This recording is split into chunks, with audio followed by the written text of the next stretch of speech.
បងប្អូនតាមឲ្យតាន់ trend គេកំពុងតែល្បី17 Pro Max តែថ្ងៃនេះមិនមែនមកអួតឬក៏មកសម្ញែងអីទេចង់មកបង្ហាញចែករំលែកដល់បងប្អូនដែលចំតែរៀបការថ្មីថ្មោងដែលមិនទាន់យល់ពីអត្ថន័យនៃចំណងអាពាហ៍ពិពាហ៍ចំណងអាពាហ៍ពិពាហ៍គឺតែងតែមានការឆ្លោះប្រកែកគ្នាបន្តិចបន្តួចគឺគ្រួសារណាក៏មានដែរហើយជីវិតគូប្តីប្រពន្ធពិតប្រាកដណាស់គឺដូចជាសម្លមួយចានអញ្ចឹងបើសិនជាយើងផ្សំគ្រឿងត្រូវប្រកបណាស់សម្លមួយនោះគឺឆ្ងាញ់ខ្លាំងមែនតើតែបើយើងផ្សំមិនត្រូវហើយសម្លមួយនោះគឺវាបែកទៅជាប្រៃល្វីងទៅវិញណាពុកម៉ែបងប្អូនប៉ុន្តែបើសិនជាយើងផ្សំគ្រឿងសម្លមួយនោះណាបានឆ្ងាញ់ហើយជីវិតគូរបស់យើងគឺនឹងដើរទៅមុខយ៉ាងរលូនមានន័យថាប្តីប្រពន្ធទៅផ្ដល់នូវភាពចិត្តស្មោះខន្តីមេត្តាជូនគ្នាទៅវិញទៅមកទៀតទើបឲ្យចំណងស្នេហ៍អាពាហ៍ពិពាហ៍មួយនោះដើរទៅមុខយ៉ាងរលូនណាពុកម៉ែបងប្អូន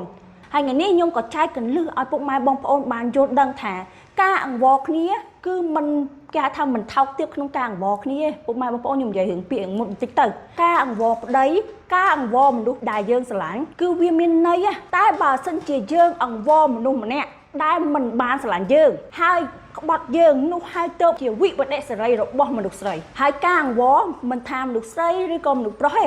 អង្វរគ្នាទៅវិញទៅមកគឺជាចំណងស្នេហ៍មួយដែលធ្វើឲ្យយើងគេហៅថាសម្លមួយនឹងគេហៅថាបន្ថែមរសជាតិចឹងធ្វើឲ្យសម្លមួយនឹងកាន់តែឆ្ងាញ់ហើយចំណងស្នេហ៍របស់ខ្ញុំតែងតែរក្សានូវភាពស្មោះត្រង់មិនថាប្តីមិនថាខ្ញុំទេខ្លួនឯងផ្ទាល់ឯងហើយបើសួរខ្ញុំបកមកវិញថាជាង10ឆ្នាំហ្នឹងប្តីខ្ញុំដែរក្បត់ខ្ញុំអត់គឺ no គឺអត់ដែរហើយបច្ចុប្បន្នទៅខាងមុខទៀតខ្ញុំក៏អត់ដឹងដែរប៉ុន្តែនាពេលបច្ចុប្បន្ននេះគឺប្តីខ្ញុំគឺមិនដែរសោះឡើយពាក្យថាក្បត់ប្រពន្ធនិងកូនខ្ញុំនិយាយក្បត់ហ្នឹងមានន័យថាមានស្រីថ្មីពុកម៉ែបងប្អូនខ្ញុំសម្ដែងឲ្យអស់ន័យឲ្យជូនពុកម៉ែបងប្អូនស្ដាប់ចចោះហើយជីវិតគូដែលមានកូនទៀតគឺអត់អាចត្រូវការគិតខុសមកពេលធ្វើឲ្យគ្រួសាររបស់យើងបែកបាក់គ្នាអត់ទេបើមិនមានជនទី3គ្រាន់តែបង្កែកគ្នាតិចតួចយើងបង្កវាទៅជារឿងធំក៏អត់បានដែរហើយជីវិតគូក៏ត្រូវការទ្រាំការតស៊ូការឆ្លងកាត់នៅរាល់ឧបសគ្គជាមួយនឹងគ្នាហើយបើសិនជានិយាយបកមកវិញពីជាង10ឆ្នាំមុនណាថ្ងៃនេះខ្ញុំនិយាយរឿង history របស់ខ្ញុំបន្តិចចុះ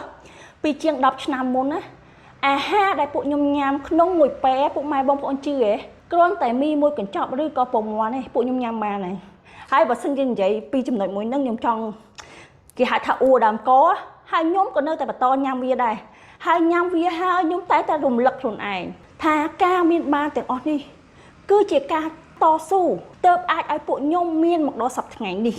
ហើយអាហារមួយនេះហើយទើបធ្វើឲ្យពួកខ្ញុំនៅចងចាំអនុស្សាវរីយ៍ជាច្រើនជាមួយនឹងគ្នាចាអញ្ចឹងវីដេអូនេះខ្ញុំគ្រាន់តែចង់ក្រាលរំលឹកឲ្យអូនដែលជាចំនួនក្រោយមានការតស៊ូពុះពៀឲ្យតែអូនចាប់ដៃគ្នាស្រឡាញ់គ្នាបន្តទៅមុខផ្ដល់នូវភាពស្មោះត្រង់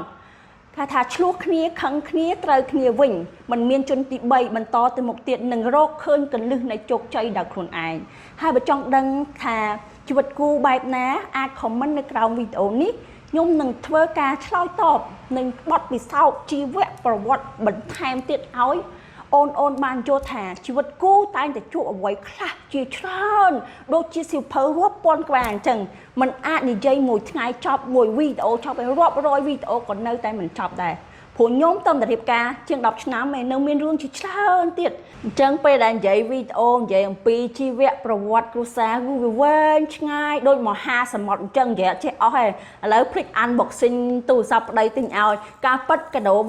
ទូរស័ព្ទហ្នឹងបើតាមខ្ញុំសមត្ថភាពខ្ញុំគឺទិញពេលណាក៏បានដែរប៉ុន្តែកាដូដែលបានមកពីមនុស្សដែលខ្លួនឯងស្រឡាញ់វាប៉ັດណាស់គឺមានន័យនិងអត្ថន័យជ្រាលជ្រៅមែនតើទោះបីជាយើងរៀបការយូរឆ្នាំក៏ដោយក៏ត្រូវការកាដូមួយដ៏មានន័យសម្រាប់ខ្លួនឯងដែរហើយប្តីខ្ញុំអាសាទិញអីឲ្យខ្ញុំច្រើនណាប៉ុន្តែខ្ញុំមិនដែលបង្ខំនៅលើ social media ទេប៉ុន្តែថ្ងៃនេះខ្ញុំចង់ចែករំលែកបទពិសោធន៍ជីវិតគ្រួសារដែលពុកម៉ែបងប្អូនមើលមួយជ្រុងថាអូយមានសមត្ថភាពប៉ុន្តែមុននឹងមកដល់ចំណុចមួយនេះគឺឆ្លងកាត់រាល់ឧបសគ្គជាច្រើនរាប់មិនអស់